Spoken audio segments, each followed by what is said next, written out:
Ladies and gentlemen, welcome to the Tip Off Truth Show. I'm your host, Nick Henry, and I'm joined by our co-host, Grant here, Grant Larson. This is, again, the Tip Off Truth Show, where we only speak truth. We speak truth here.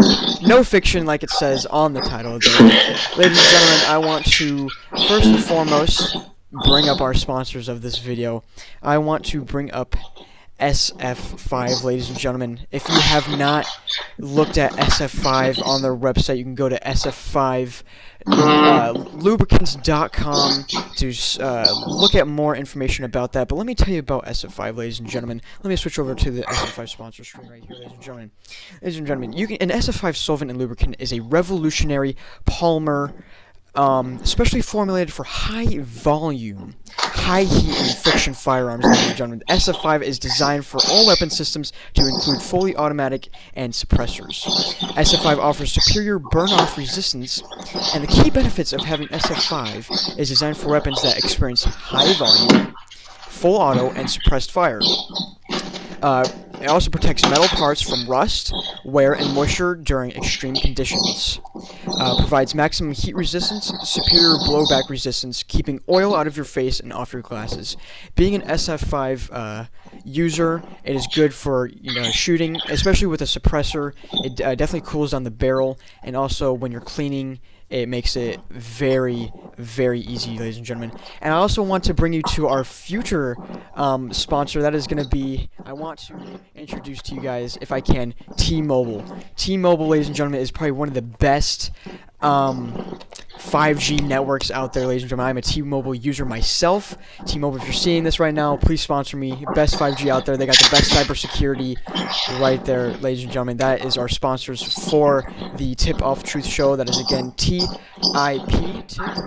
Tip-Off Truth Show. Ladies and gentlemen, if you're just tuning in, we got you coming into the chat, and let's get started right now. Okay, Grant, I believe you have our first topic today. Yes, I do. Thank you for our sponsors, for just being able to sponsor us. And yeah, let's get right into it. So this past week, in multiple states, including Missouri, Kentucky, Tennessee, and I believe Arkansas, were all affected by a very traumatic tornado. Now, if you don't, me and Nick, we have a history with tornadoes. Yes. So our sophomore year, which was 2 years ago, March 3rd of 2020, right before the pandemic started, a E4 tornado hit our community, and it destroyed our school and pretty much destroyed all of Mount Juliet, Tennessee. And not gonna lie, when this tornado came through the state of Tennessee and I heard those sirens go off, the first thing I was thinking about was our school. Now, this has been affected. It's been really traumatic since the last occurrence 2 years ago, because 70 plus people have passed away from this tornado. It went through 6 states. Like, that's insane. Yeah. Also, it's destroyed a bunch of communities and small businesses and corporations. And we're finally seeing a little of leadership in the White House. President Biden plans on going to Kentucky Wednesday, so and I'm sure hopefully he'll come down to Tennessee, because we're hoping that, all 6 states are hoping that we get some federal funding because of this traumatic experience, and that small businesses can be taken care of. And so, it was just so sad seeing, especially on the news, seeing all those houses and seeing 70 plus people die from this tornado was very, very traumatic. But all I could think about was that 2 years ago. So I'll let Nick discuss any thoughts you might have on this. Yeah, so I'm gonna do kind of both, what experienced, especially sophomore year. it was very weird. So what actually happened? Um, when the tornado first hit, like 2 years ago, sophomore year. So the tornado, E4 actually went over our house and hit one of the churches in my community. It's like called the Glade Church. Actually, like tearing off like the whole side of the building there, and then obviously it went over to our school and like wiping out kind of like the whole, Athletic yeah, fields, athletic yeah. stuff, and then like sucked out the library. Um, and also it wasn't really traumatic. The one thing was when it hurt the first time, sophomore year, the planes, because I'm a pilot. At Lebanon, a lot of them were damaged, and that's a lot of money towards the pilots like Oh losing. yeah. So I can understand like how hard that is, and very, I think, traumatic for them. That was bad, a bad day, and also going Okay. there, Yeah. like helping. It was kind of emotional for a lot of people, going there and helping. But yeah, if you want to add to that, I'll continue after. Yeah. That cleanup day. You see it on the news all the time about the hurricanes down in Florida. Hurricane Ida up in New York, and Katrina, and all these like different hurricanes. But like you don't like really realize that like it's so catastrophic until it actually happens to your own community. And then when that tornado hit our community, I was just like, dude, I was like, what is happening? This Yeah, is like it's crazy. what's on the news? It's crazy how like everyone came together and like helped. Everyone helped everyone. Yeah, It was awesome to see that. Yeah, yeah. that was a long I day.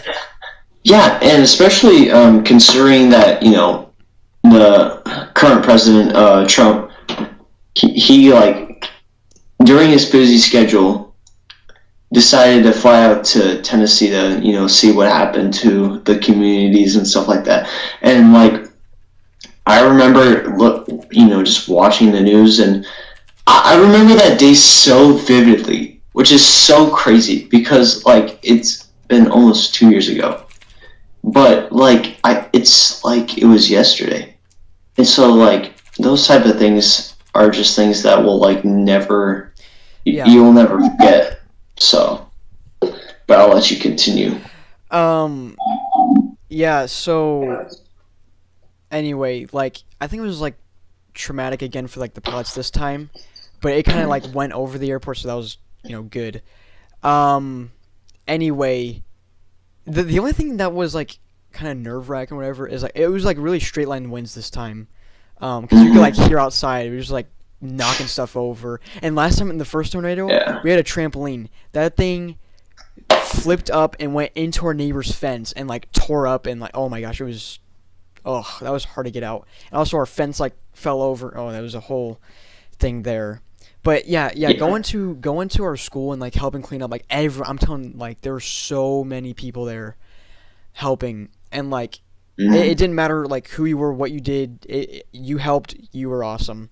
And I just remember going to the store after that, like our whole family, because our Oh whole family yeah. was there. Everyone's family.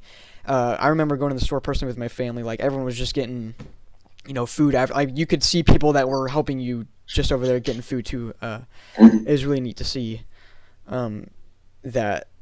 Um, but anyway, yeah, and the people in Kentucky, my prayers go out to you because I heard, yeah, it was in Mayfield, like that city got flattened. Also, like there was this candle factory that got absolutely flattened. I think had was that the place that had 50 plus deaths, or is it just in total there was like 50 plus deaths? Total. Yeah, total. So yeah, And yeah, it's grown to like 70 plus. yeah. Yeah, it's crazy. It's yeah. I couldn't even imagine. Um, Actually, I could imagine, but yeah. I was like we've kind of been through it, but anyway, moving on. So I actually have a topic for us that's a little concern for not only my age group. So I'm talking maybe 17, 18, and like young adults, 20. like 20 Yeah. to like 30s. We'll just go there. Anyway, so you might have heard on the news Russia and Ukraine at the border there. So not too long ago, I believe 18 hours ago, this news article went out where it said Putin, Russia's is it leader? I guess it says Russia's leader. I don't know. Is threatening to declare war on Ukraine. What does that mean for U.S.? You might be saying, like, what does it have to do with us? What does it have to do with our age group? This is what it has to do. United States and Ukraine are allies. And what allies do is they help each other. So what might be concerning for our age group is there might be either a draft or a lot of people are going to be volunteering to go maybe over to Ukraine. And there might be a war that breaks out. I'm not saying there is. I'm not saying it will happen. I don't say I want it to happen. But there's a possibility that it could happen. I'll just read a little bit of this.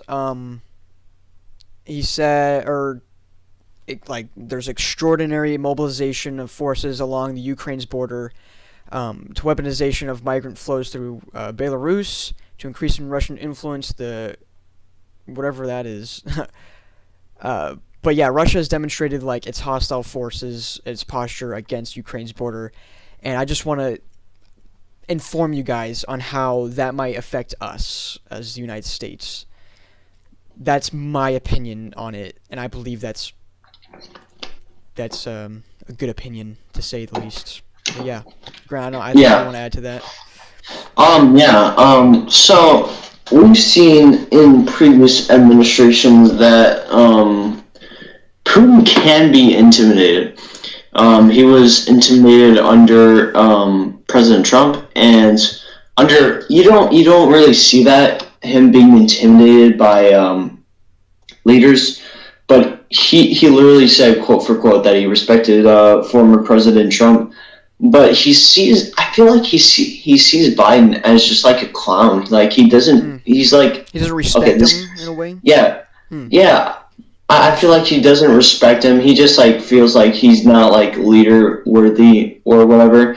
And I feel like he was like that. I mean, I feel like Obama would have done something about the issue, but I just feel like Biden's much more soft and his policies are much more soft. That's why look at Afghanistan, for example. It was a catastrophe, and yeah. I feel like after seeing Putin saying what he did after that was just like, okay, this guy's a clown and he doesn't know what he's doing with his own country. So I'm not really afraid of him. So that's what I have. One thing to add to that is not to deal with like foreign affairs, but like in our like government, you see this kind of shift towards different, Republican, Democrat, like they don't respect each other anymore. I think back then they respected each other's, I guess point of view, because that's how you kind of like get that, argument. That's how you make a decision, is you need that kind of like controversy like between Republican and Democrat. But you don't see that really. You see that a lot of controversy today, but not as like.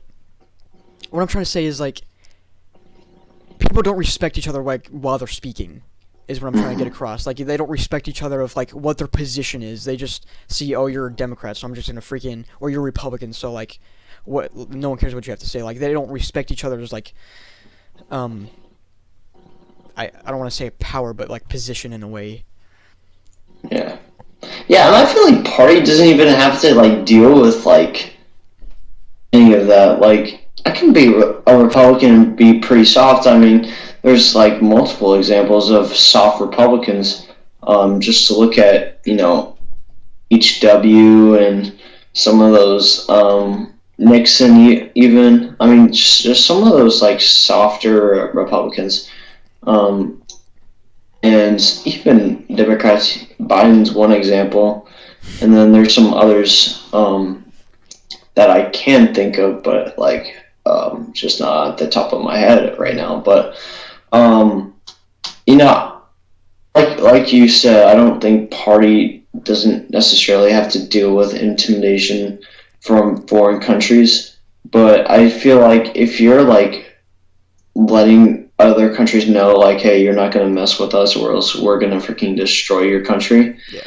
then that's the message that Mm-hmm. the United States should be spreading across to every single country. Well, Indeed. every single country. So Yeah. yeah. Um, kind of sticking with the politician, or not politician, but like political agenda here that we have set up here. A bigger story here that's kind of arose in the past day, or I guess you could say week. I guess also.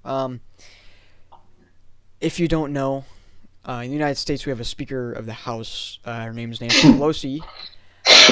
The reason why I bring this up is Nancy Pelosi endorsed Tom Perez for governor of Maryland. This is it today or?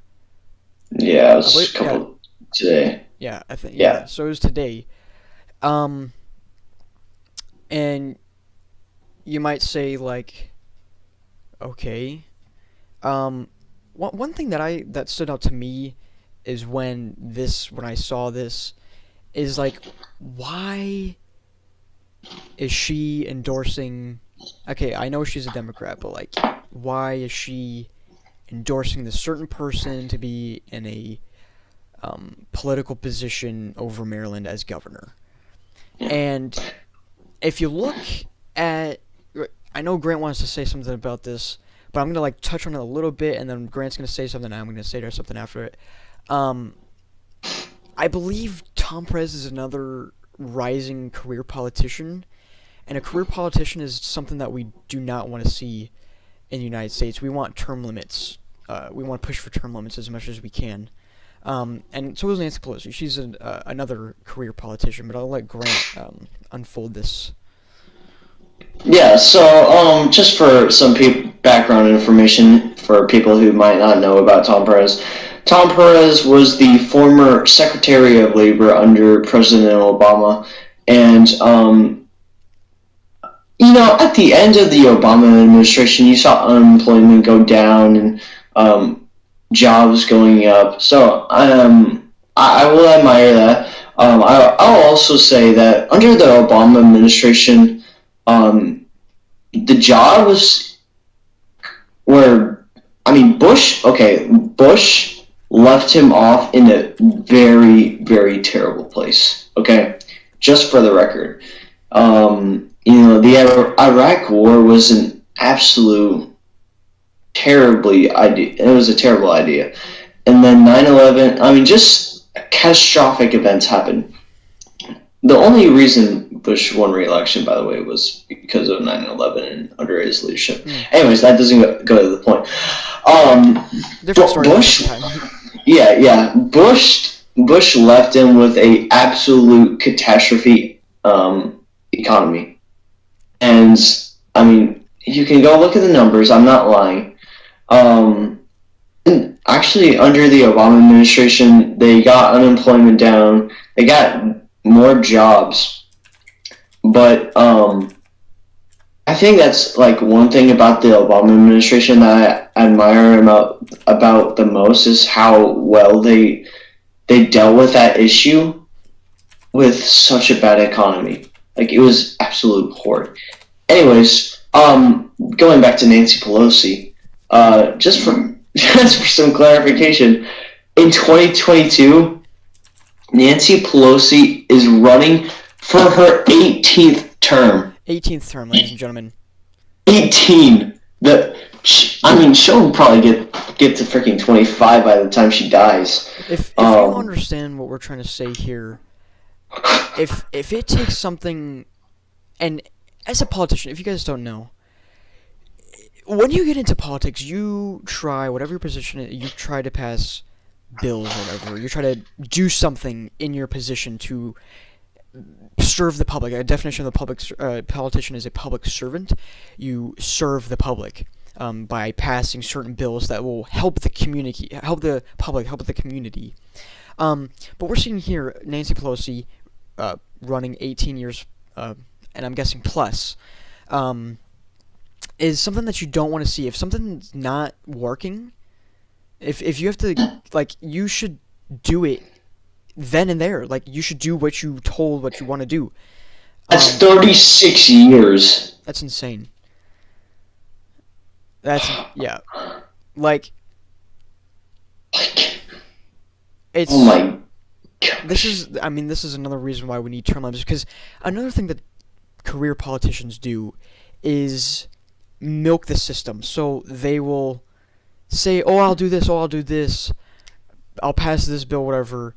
But they like it's a circle. They like go for the money, go for the money, go for the money. Not help people, not help people, not help people, not serve the public. It's all for the money. It's all for the money. Like, that's why they keep getting reelected. They want to do something to get reelected, reelected, reelected, reelected, reelected, and just climb up the chain basically, and just get more money, more money, more money, more money. And that's just dirty money right there. And if you see a prime example of, this is just an example of how Trump, he didn't take a single penny from the government when he was in office. Not a single penny. He donated every single penny. But no one And wants to look at but that. no one wants to look at that information. They just ignore that. They say, "Oh, he's a white supremacist who had all these." Like, they just look at not relevant information to in his presidency. Um, but a little bit switching kind of off the Trump, back to Tom Perez. Like I said, he's probably an uprising career politician. For the past, it says right here, for the past 8 years, Tom has had the privilege of serving in President Obama's administration, like Grant said. First, as the head of Department of Civil Rights Division, where he led the charge against police misconduct, voter suppression, anti alphabet people. I mean, alphabet people are called LGBTQ. So anti-LGBTQ plus discrimination and immigrant bashing sheriff's departments. What does that help to do with anything? Yeah. Also, I would like to add, considering that, okay, I just want to make it clear that Larry Hogan, the current governor of Maryland, he's not even like far right. He's not even like I feel like he's not even a Republican. He's more of like an independent than he is a Republican. Like, Mm. and that's just like crazy about it is like he's like not even like a far right One governor. thing, one thing that's kind of along the lines of that is how people are putting these politicians into office about based off their race. Oh, like, oh, look, the first black female is like what so and so, or like the first Well, like black whatever. president, Or yeah, yeah, first black yeah, president, first female president. Like, they're putting people in position that don't need to be in position for, like, just, oh, look, it's just gonna be the first female. We need a female president for because it's gonna be the first female, whatever. Like, okay, yeah, it's a female, but like, what is their purpose? Like, I'm not saying like I don't want a female. I'm saying like I want a strong female leader to be in office. I want something who's gonna make a change, who's gonna stand up, who's gonna be a leader. hmm I don't want like someone that's just gonna, oh, the first, like, I mean, I wanna, I mean, that would be nice to have another black president who makes a change. And like, I don't want someone just to not make a change, who's just gonna be another career yeah, politician and getting yeah, sit on their butt all day making stupid decisions. hmm Like, I want someone yeah. who's gonna make strong decisions and knows what they're talking about. I'm telling you, bro. Candace Owens, 2024. She's got my vote, bro. Mm, First yes. woman and black president. Like Yep. that would be historic. Yeah. But Um. Actually, I'm gonna add something that we weren't gonna talk about. Because Grant didn't tell us. And I was gonna say this later tonight. I didn't plan for this to happen, but I just kind of popped up in my mind. I got the privilege to. I say it as a privilege, but it's not really like something to like. Oh, woe is me, whatever. To defend my freedom. The other day at work, actually. Um, so my coworker was basically attacking the Second Amendment, and I was like, for what? And she was like, first off, on like it started with the Second Amendment, right? Okay, so first off, it was about the Kyle Rittenhouse case. She was given all these stupid things about. She didn't even know about the Kyle Rittenhouse case, like how he just murdered 3 people. And I was like, well, do you know those 3 people were convicted felons? And why do you not want convicted felons to be not there? Basically, like why do you think this guy just went there just to murder people? He went there with the intention. He did not go there with the intention to murder people. He was there to protect a friend's business, not there to intentionally kill someone. And he didn't even kill. It was a Black Lives Matter protest. Sorry, and he killed white people. So I don't get whatever about Black Lives Matter protest. First off, he killed white people, and he didn't kill him. It was in self-defense. I mean, yeah, he killed him, but like it was in self-defense. He didn't just murder in cold blood. He was being attacked by them. He was getting beat by a skateboard, and so he used self-defense. He had a gun to protect himself against these rioters, named by the media protesters. Those were definitely rioters, and some may say like, okay, why was Kyle Rittenhouse there? Why was any of them there? Why was those 3 people there? Okay, and then in a later podcast, Kyle Rittenhouse even said like, okay, maybe I shouldn't have been there because it was dangerous. Like, but he was there to also protect a friend's business because he knew down the block another business was getting rioted up, I guess you could say. She also attacked, which kind of hit hard for me, where she was like, if you go into the military, you have this intention of like, oh, I'm going in there because I'm going overseas or whatever, I'm going to war, to like, I have the chance of dying. And like, yeah, I could see that, but that's not the point of being in the military and like going to war. So my dad just got recently deployed to Iraq, but the thing is, in the military, that's your job. It's not like, and half the military like is volunteering. You don't even have to go over there. It's volunteering. There's no draft. You can volunteer to go in the military. You don't even have to go over there. You don't have to join the military. It's volunteering. But anyway, like I'm saying to her, it's your job as a military. And one thing that I did agree with her on, and I let her have like her say. I let her have her opinion. If I can hear her opinion, she's gonna let me hear my opinion. I wanted it very civil. It was very civil. But she was like, we shouldn't get involved in some foreign affairs, and I agree with that. I don't think we should get involved with everything. But when it's an ally that we have close bonds with, then yes, we should help the allies, not just not help them. They're our allies. We should help them, like Ukraine, specifically, like I said, Iraq. My dad just went over there. But we're allies with the Iraqi ambassador. So why wouldn't we go over there and help him? Because he's asking for our help. We're an ally with them. So why wouldn't we go over there and help them? You see what I'm trying to say here? Like, and then she was like, okay, I'm kind of done like talking like this, and like that's when I know. I was like, okay, well, I know my, like, she started to say like, I know my rights, but like, do you actually know your rights? Like, that's why what I want to do, like a live stream, not like really a live stream, but a video on like, I just want to do like these street interviews. Like, do you know your rights? Basically. Yeah. And that's an issue with most Americans,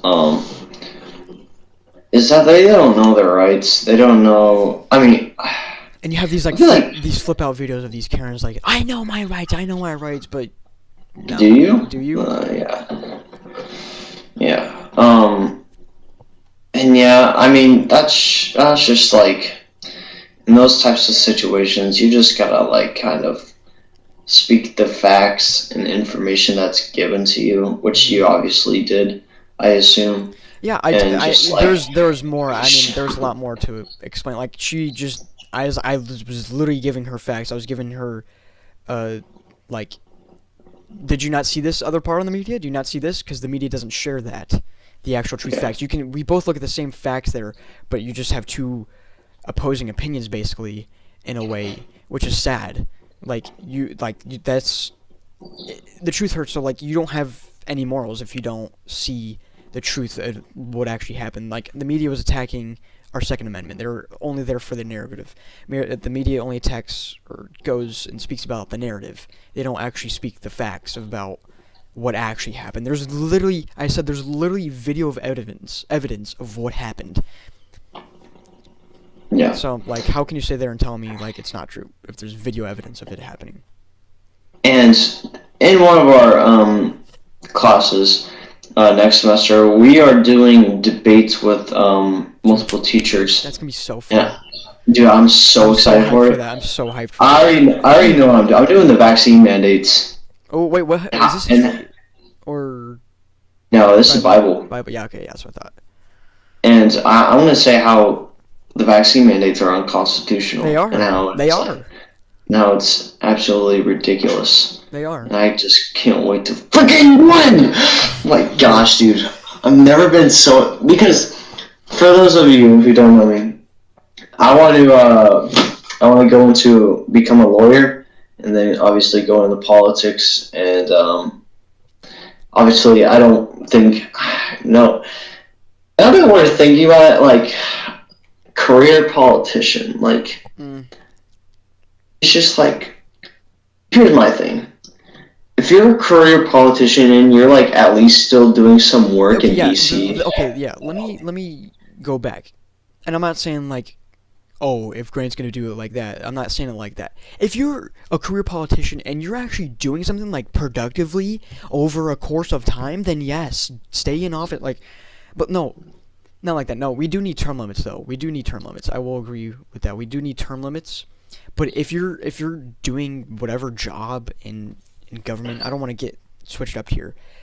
You need to do your job and not just lie. Like for example, I think Mitch McConnell should be out. Honestly, like that dude is older than freaking bricks. He's been in the Senate since I think since like 1985. I'm not even joking. Holy crap, dude!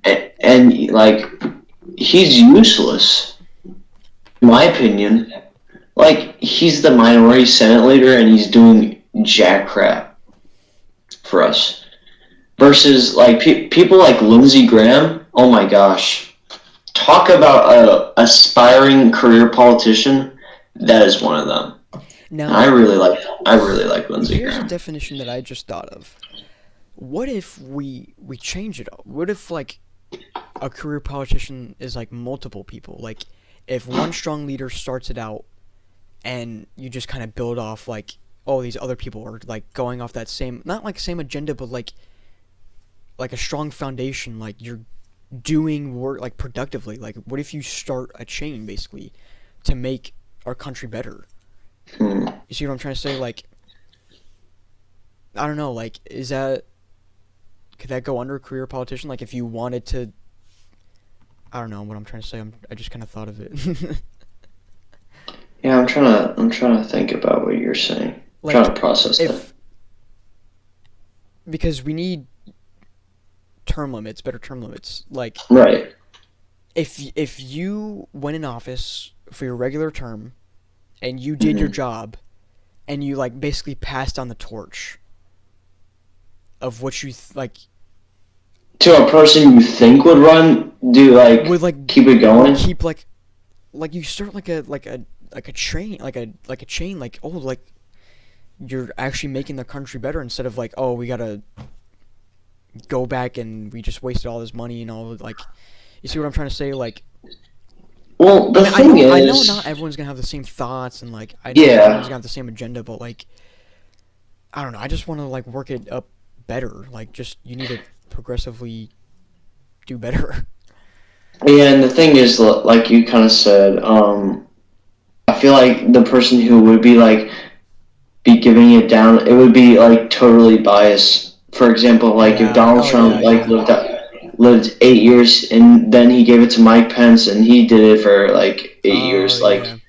it would just kind of be biased, and the American people wouldn't really get the right to who the president of the United States would be. Hmm. So Oh, you're that's right. the Yeah. whole issue about that. Is Yeah. that it'd be completely biased. I guess I can see that. Yeah, I agree with that. But yeah, didn't you have another topic about I forgot what it was, but I remember you did have another topic in mind. No, you Or had was that. it? Oh yeah, that's me. That's me. Okay, you guys. Sorry, I'm finals week this week. Oh, yes. Very, Finals. very. And ladies and gentlemen, I just want to point out, before we're gonna kind of wrap it up. After basically this week, we're gonna start maybe I don't want to say mass producing, but like we're gonna start doing podcasts a lot more. And a thing that I want to do next podcast, if we can, maybe that's probably gonna be next week because of we have finals this week for school. I want to do. You can ask it in the live stream, or you can ask it in YouTube. Excuse me. I want you guys to ask questions. We're gonna do like kind of like a Q&A. You guys ask these questions, and then we answer in the podcast. Like we answer like, oh look, just for example, oh Grant said this. Like I just want like a name, like had this question. We answered that. We gave our opinion on that. I think that would be a very interactive. That'd be pretty cool to see that. And maybe we can even work up to like where you guys call in, do like some sort of like voicemail. Like you call this number and like leave a voicemail, like a recording of what you said. But yeah, I think that would be pretty cool. Yeah. Indeed. Yeah. So finally, some good news, guys. Yeah. So two siblings, Tyler and Monica Slavin, have donated nearly 50,000 toys over the past 6 years to one of the largest pediatric hospitals in the country through their annual holiday toy drive. The hospital is Nationwide Children's Hospital in Columbus, Ohio. It all started when the siblings teamed up in 2015 with one mission to help children who are in the hospital on Christmas.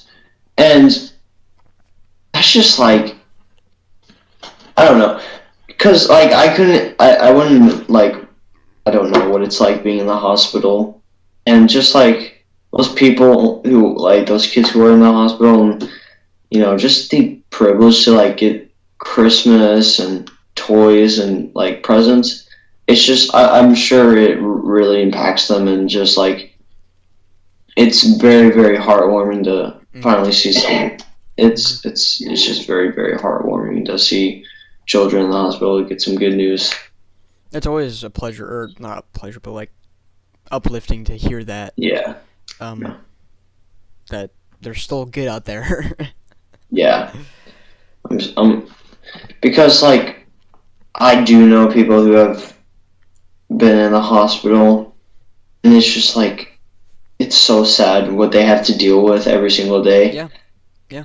And then on Christmas Day, the like moment they get some like good news in their day, it's like inspiring, yeah. and it's emotional Yeah, it at does. some points. Mm-hmm. So it's just good to know that there are some good people out there caring for those kids, because we sure need them. Indeed. But off of the good note, I think that's a good stopping point to wrap up this live stream and podcast here. Wait. Okay. Can I do the outro? Go ahead. Let's go. Okay. Thank you guys for watching, and thank you for the opportunity to hear facts and knowledge.